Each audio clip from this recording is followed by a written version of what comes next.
Pour les mecs, faut qu'on bosse sur le TPE. Bon. Ok. Alors, notre problématique, c'est quelle approche du son ont les humains et quelles en sont leurs limites. Quelqu'un a des idées? Non.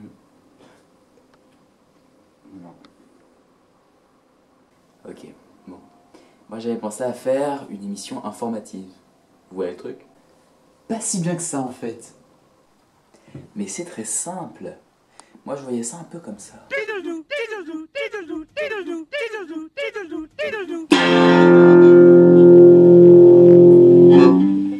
Hé Georges, t'entends ça? Bah, bien sûr, Fred. Qu'est-ce que tu crois? En fait Georges, c'est quoi le son? Eh bien, nous allons voir ça tout de suite.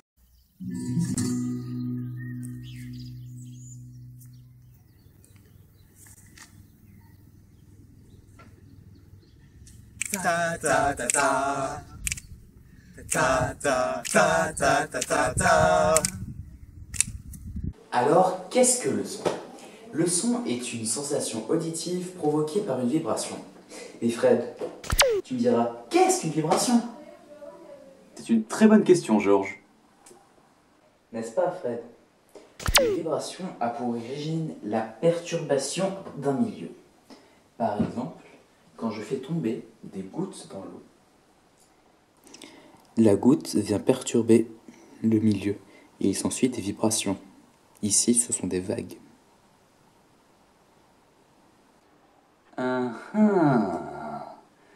Mais c'est quoi le rapport avec le son?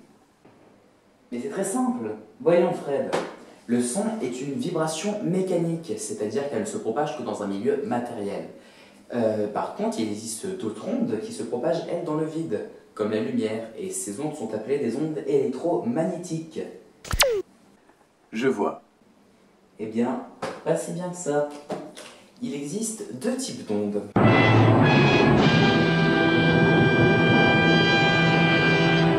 Ne t'en fais pas, je vais t'expliquer. Par exemple, quand les enfants jouent avec des ressorts, ou bien des cordelettes, ce sont bien des ondes qu'ils produisent. Mais ces deux types d'ondes sont différentes.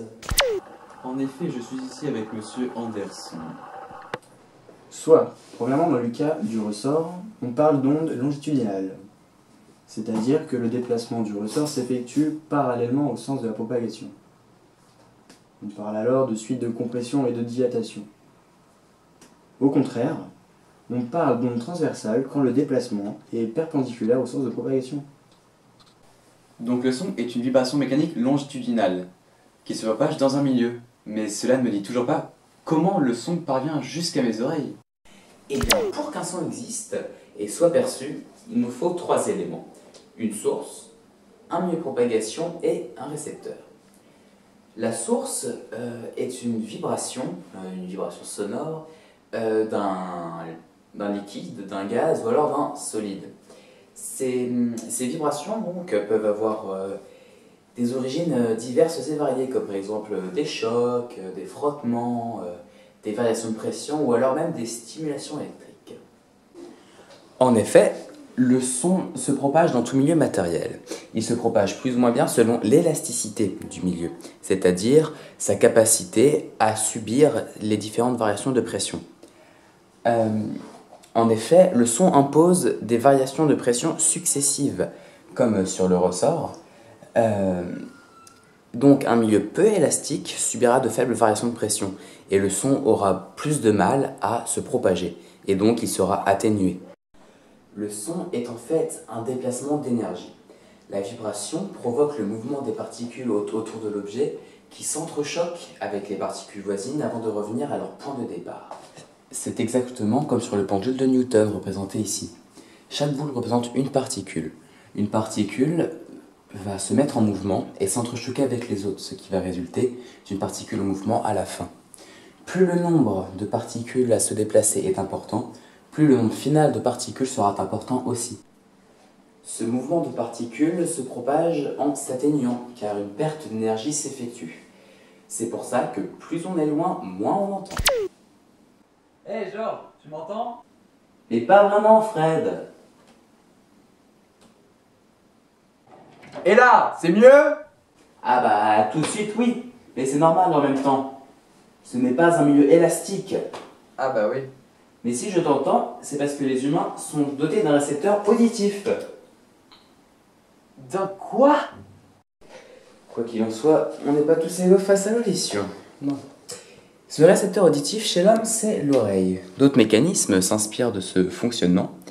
C'est-à-dire, la vibration fait vibrer la membrane, donc ici le tympan, qui ensuite transforme ces vibrations en signaux électriques qui sont ensuite envoyés vers le cerveau ou vers un logiciel quelconque qui vont interpréter ces signaux. Notre oreille est sensible aux vibrations de 16 à 20 000 Hz.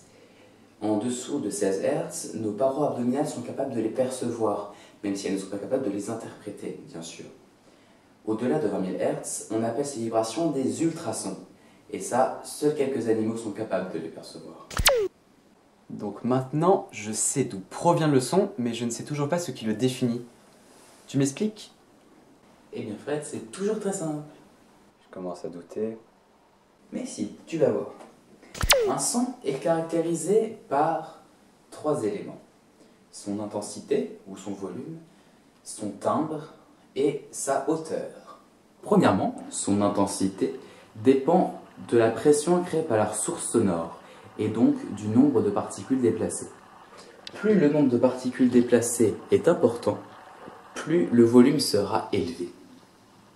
Deuxièmement, la hauteur d'un son se caractérise par le nombre d'oscillations par seconde. Cette donnée s'appelle la fréquence et s'exprime en Hertz. À une fréquence faible s'associe un son grave. À une fréquence élevée correspond un son aigu. Cette caractéristique est intimement liée à la longueur d'onde lambda, par la formule lambda est égale à la célérité du son sur sa fréquence. Donc plus la fréquence est petite, plus lambda est grand. Un son grave est perçu de plus loin. En effet, pour un même nombre d'oscillations, la vibration parcourt plus de distance. Enfin, le timbre ou bien la couleur d'un son est donné par le nombre et l'intensité des harmoniques qui le composent. Il permet de reconnaître la personne qui parle ou bien l'instrument qui est joué. C'est bien beau tout ça, mais tu ne nous as toujours pas parlé de la vitesse du son. C'est vrai que j'avais oublié. Mais dis-moi Fred, où es-tu? Eh bien, dans un champ, avec Ugolf, golfeur presque professionnel. Bonjour. Ugolf a gentiment accepté de nous faire une démonstration de son incroyable talent. Et bien sûr. Bon, on se dépêche parce que je me caille un peu les niches là, hein.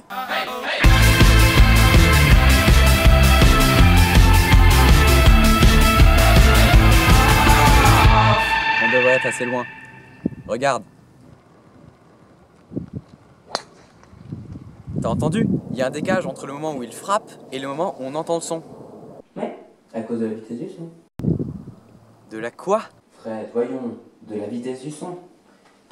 Il faut du temps au son pour parvenir à nos oreilles. Sa vitesse, ou sa célérité, dépend de la nature, de la pression ou alors de la température du milieu. Par exemple, dans l'air, le son se déplace à 340 mètres par seconde. Dans l'eau, le son se propage beaucoup plus rapidement, environ 1500 mètres par seconde. Et dans d'autres milieux, il se propage encore plus rapidement. Ainsi, dans l'acier, c'est presque 5050 mètres par seconde. Tu imagines? Oula, ça gronde. Ne t'en fais pas, Fred. Tu peux calculer la distance entre l'orage et toi. En comptant le nombre de secondes qui s'écoulent entre le moment où tu aperçois l'éclair et le moment où tu entends le tonnerre, tu peux déterminer cette distance. Chaque seconde est égale à 340 mètres, parce que c'est la célérité du son dans l'air. Par exemple, là tu es à exactement 340 mètres. Par contre, Fred,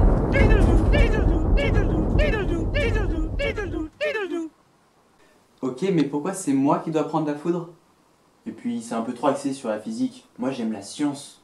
Un peu d'anatomie, bon sang. bah vas-y, c'est à mieux.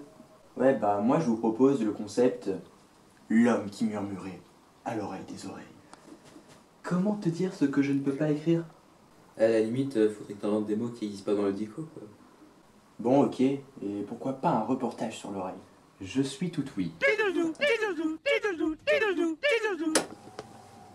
Bonjour à tous et bienvenue dans environ 10 minutes inside le corps humain.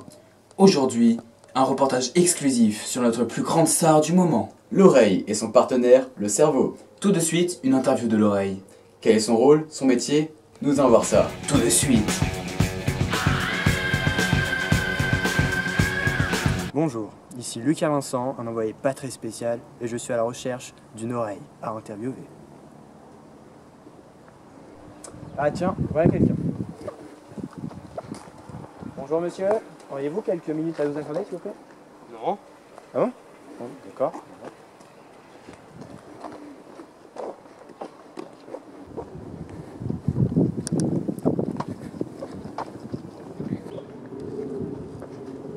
Bonjour monsieur, Bonjour.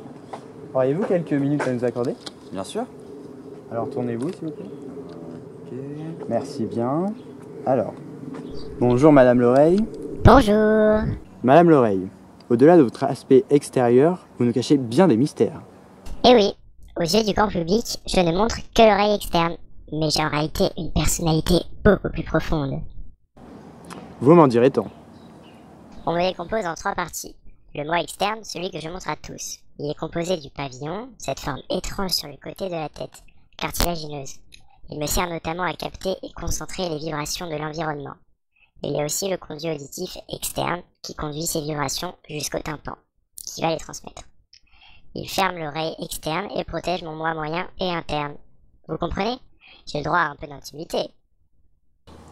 Évidemment, mais cela ne vous gêne pas de parler de vos 2 autres parties? Non, bien sûr. Juste après le tympan, je comporte un grand espace qui est occupé par 3 osselets. L'enclume, le marteau et l'étrier. Ils sont chargés de faire parvenir en s'entrechoquant les vibrations transmises par le tympan, comme le principe du pendule de Newton. Et enfin, le vous interne, le plus intéressant, la partie principale de cette interview. Haha, suis-je donc si intéressante? Mon moi interne, la partie la plus complexe. Je me compose ici de 2 organes qui ont 2 rôles différents, l'équilibre et l'audition. Parlez-nous plutôt de l'audition, madame. L'organe qui gère l'audition, donc, est le limaçon, mais je préfère le terme de cochlée. C'est à la forme d'un petit escargot de 2 tours et demi. C'est un tube de 35 mm de long, enroulé autour d'un axe creux qui contient le nerf auditif. Ce tube se décompose en 3 parties, la rampe vestibulaire, la rampe tympanique et le canal cochléaire. Ces 2 rampes renferment le périlymphe, un liquide. Lorsqu'une onde bouge les osselets, l'étrier se déplace et crée une pression. Cette pression va pousser le périlymphe le long de la rampe vestibulaire, partant de la fenêtre ovale, puis dans la rampe tympanique qui se termine par la fenêtre ronde. La 3e partie, le canal cochléaire, est collé à la rampe vestibulaire, mais séparé de la rampe tympanique par la membrane basilaire. Sur cette membrane repose mon organe de Corti. Vous avez une structure très intéressante, madame. Pouvez-vous nous en dire plus sur l'organe de Corti? Plus sur l'organe de Corti. De quoi? L'organe de Corti est celui qui assure la transformation du signal sonore en signal électrique. Il se compose notamment de 4 rangées de cellules ciliées, une interne et 3 externes. Lorsque le signal sonore fait bouger le canal cochléaire, les cellules ciliées vibrent avec l'organe de Corti et vont envoyer des impulsions électriques vers mon partenaire, le cerveau. Un bruit court à propos de la destruction de vos cellules ciliées. Le saviez-vous? Ah, mais oui, bien sûr. C'est vrai que mes cellules ciliées sont en danger de destruction à chaque intrusion de son trop fort, comme un coup de feu ou alors quand je vais à un concert. J'ai heureusement installé un système pour réguler un minimum ce problème. Le réflexe stapédien. À partir de 80 décibels, ce réflexe réduit la transmission des pressions vers l'oreille interne, et ce par l'intermédiaire des osselets et des muscles qui rattachent le marteau et l'étrier aux parois de la caisse du tympan. Par contre, ce n'est pas efficace contre les sons intenses, ni pour les sons impulsionnels. Et il y a une durée limitée, malheureusement. Eh bien, merci beaucoup pour cette interview, madame l'oreille. Oh, mais c'est toujours un plaisir, vous savez. Merci, monsieur. Au revoir. Au revoir. Eh bien, c'était Lucas Vincent dans 10 minutes inside le corps humain. C'était Une interview de l'oreille. Et maintenant, Tentons d'en savoir plus sur la relation professionnelle qui unit le cerveau et l'oreille. tout de suite sur vos écrans. Un documentaire signé Lucas Vincent. Tous les jours, l'oreille et le cerveau sont en étroite collaboration. Tandis que l'oreille cherche à recevoir les informations, le cerveau s'occupe de les comprendre et de les analyser. Allons regarder leur fonctionnement de plus près au quotidien. Le rôle de l'oreille, que nous allons prendre pour exemple pour ce documentaire, est l'audition. Quand le message sonore entre dans l'oreille, celle-ci est chargée de l'envoyer au cerveau. Elle va s'occuper de transformer les ondes sonores en impulsions électriques qui sont compréhensibles par le complexe cérébral. Les ondes sonores vont être converties au niveau de l'organe de Corti, et le signal qui en résulte va parcourir le nerf cochléaire jusqu'au noyau cochléaire, situé dans le bulbe. Le bulbe est une partie du tronc cérébral qui se trouve dans la continuité de la moelle épinière et de la colonne vertébrale. Dans le bulbe, le signal va changer de neurone par une transition synaptique. Ce neurone va décusser, c'est-à-dire il va changer d'hémisphère cérébral. Par exemple, un son entendu dans l'oreille droite va être pris en charge à gauche. Ce neurone qui décusse part du noyau cochléaire vers le corps genouillé, ou géniculé médial, toujours dans le tronc. Dans le corps genouillé médial, le signal change de nouveau de neurone et finit dans la partie postérieure du lobe temporal. Cette partie correspond à l'aire de Wernicke, qui prend en charge la compréhension des mots et qui associe la structure du signal sonore avec la représentation d'un son ou d'un mot conservé dans la mémoire. Elle va se charger de relayer le signal à l'aire de Broca, qui se situe dans le cortex frontal inférieur gauche via un dense faisceau de fibres appelé faisceau arqué, pour que celle-ci produise la prononciation des phrases. Et un reportage exclusif. Sur environ 10 minutes inside le corps humain. Rendez-vous la semaine prochaine Pour une autre émission People. sur Scientist TV.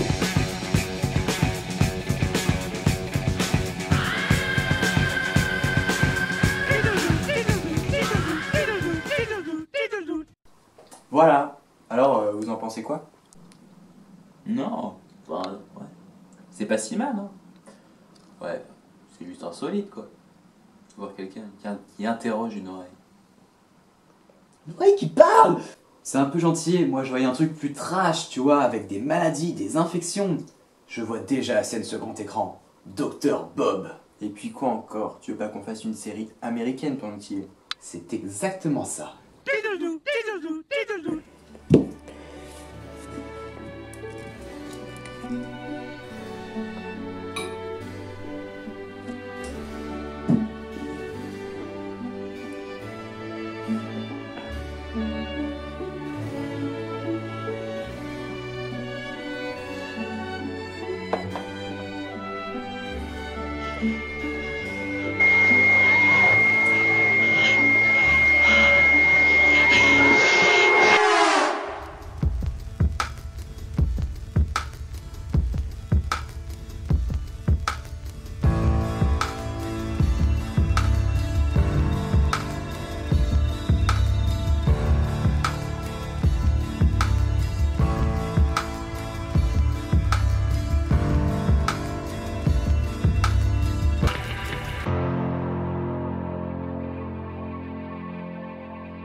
Bob, j'ai un nouveau cas pour vous, et vous avez intérêt à l'accepter. Très bien. Vous acceptez, comme ça, sans broncher. Non, je vous sais marcher. Trouve un autre médecin. Écoutez Bob, c'est un client très riche et qui paiera très cher. Et nous avons besoin de cet argent, et il ne veut que vous. J'ai pas besoin d'argent. Débrouillez-vous. Le patient va être ausculté chez lui. Vous aurez donc carte blanche et aucune directrice sur le dos. C'est d'accord, je le prends. Allez, appelez mon équipe.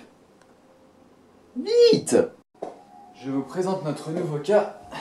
J'entends rien. Victime de problèmes auditifs. Les symptômes sont les suivants. Bourdonnement, surdité partielle, hypersensibilité auditive à certaines fréquences.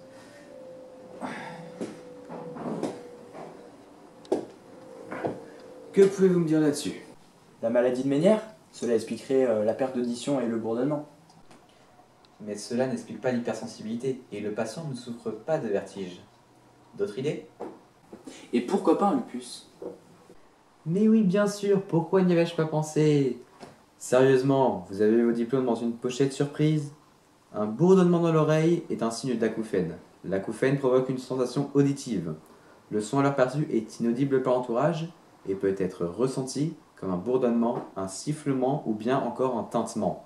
De plus, les acouphènes peuvent être accompagnés d'une surdité partielle. Ensuite, l'hypersensibilité est due à une hyperacousie, qui est caractérisée par une intolérance à certaines fréquences. De plus, 40% des personnes atteintes d'acouphènes souffrent également d'hyperacousie.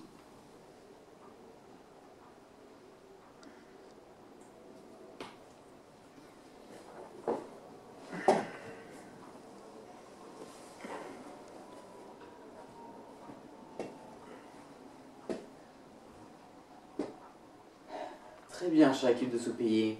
Qu'est-ce qui provoque une hyperacousie et des acouphènes? À aller à un concert ou à écouter de la musique? En effet, aller à un concert peut provoquer des hyperacousies. Mais si vous regardez un peu le dossier du patient, vous verrez que premièrement, il n'est pas allé à un concert récemment, et deuxièmement, il n'est pas spécialement mélomane. Je maintiens que ce pourrait être un lupus. Et je maintiens que votre bêtise n'a pas de limite, ce n'est pas un lupus. C'est ce que nous verrons. C'est cela, oui. En attendant, c'est une otospongiose dont souffre le patient. L'autospongiose est une maladie de l'os des oreilles, entraînant un déficit au niveau du renouvellement osseux. Les os normaux sont alors remplacés par des os de mauvaise qualité, formant des foyers autospongieux. Ces foyers peuvent se former dans toute l'oreille, mais le plus souvent, c'est au niveau de l'étrier. Et ils sont responsables de l'ankylose de l'étrier. Le blocage de l'étrier explique les problèmes de transmission des vibrations sonores et donc de la surdité. Faites les tests et revenez me voir après.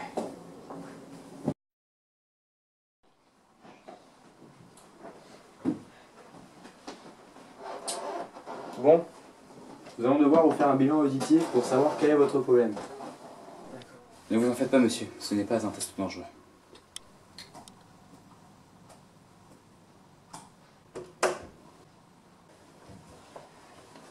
C'est bien une autospongiose et elle se situe au niveau de l'étrier.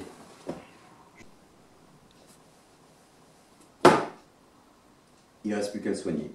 Et comment? C'est très simple. Quand l'étrier est atteint, il faut recourir à une intervention chirurgicale. Quand ce sont d'autres parties de l'oreille qui sont atteintes, on utilise un appareillage audioprothétique. Dans notre cas, l'intervention consiste à retirer l'étrier ankylosé et le remplacer par une prothèse. La transmission des sons jusqu'à l'oreille interne est alors rétablie. Bon, appelez une équipe pour l'intervention et prévenez-moi quand le patient se réveille.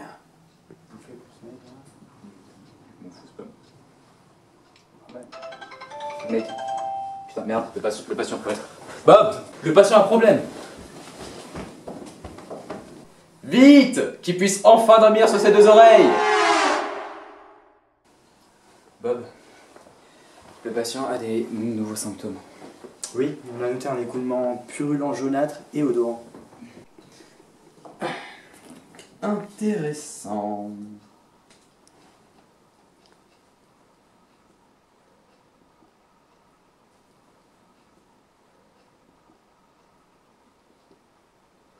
Je suis dyslexique.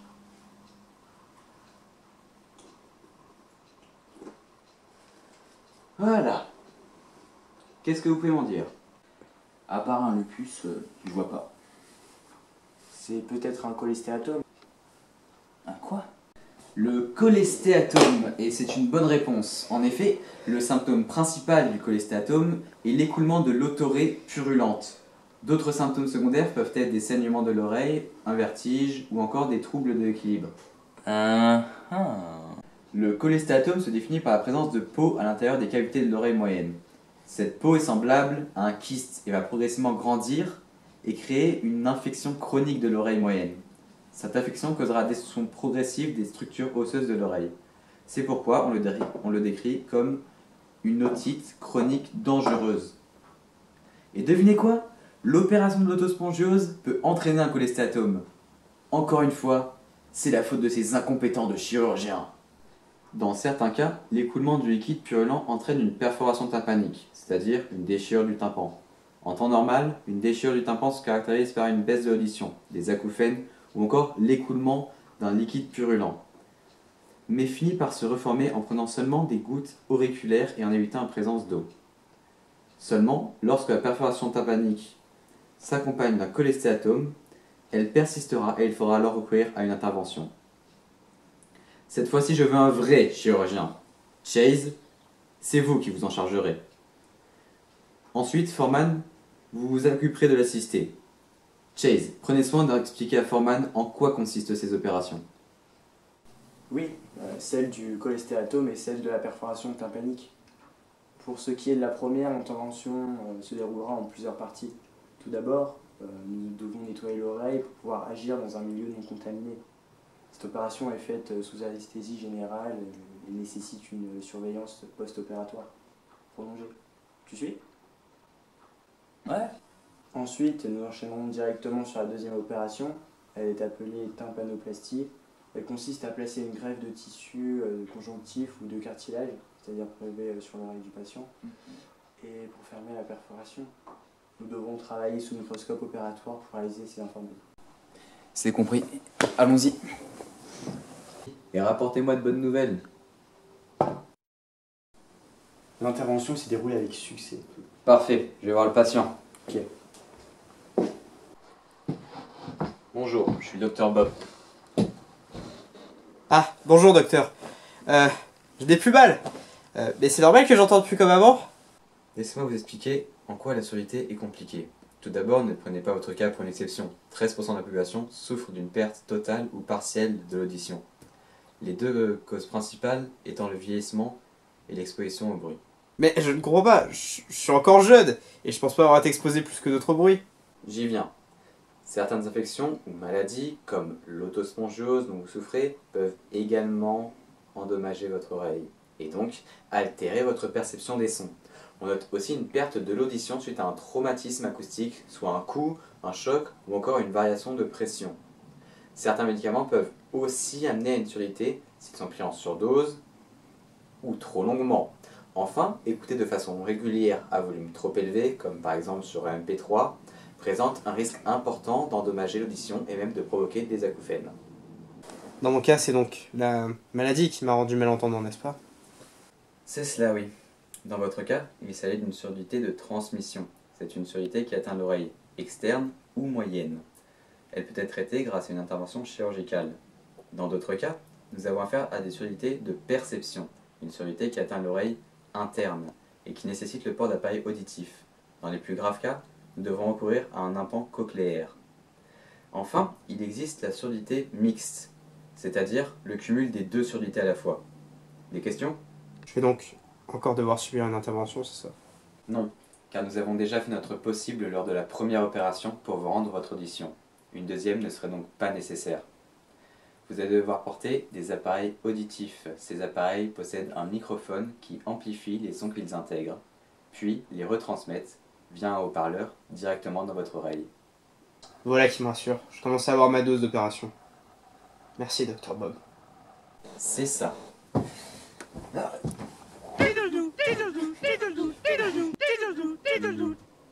Ouais. Bon, avec tout ça, on doit avoir fait le tour quand même. Ouais, on a bien abordé l'aspect physique du son. Les maladies et les solutions liées à la perception auditive. Et la partie anatomique quand même. Reste plus qu'à mettre tout ça en forme. Et si on reprenait tout ça pour faire une vidéo dans une vidéo? Ouais. Ah ouais. Pour les mecs, faut qu'on bosse sur le TPE. Any way you want.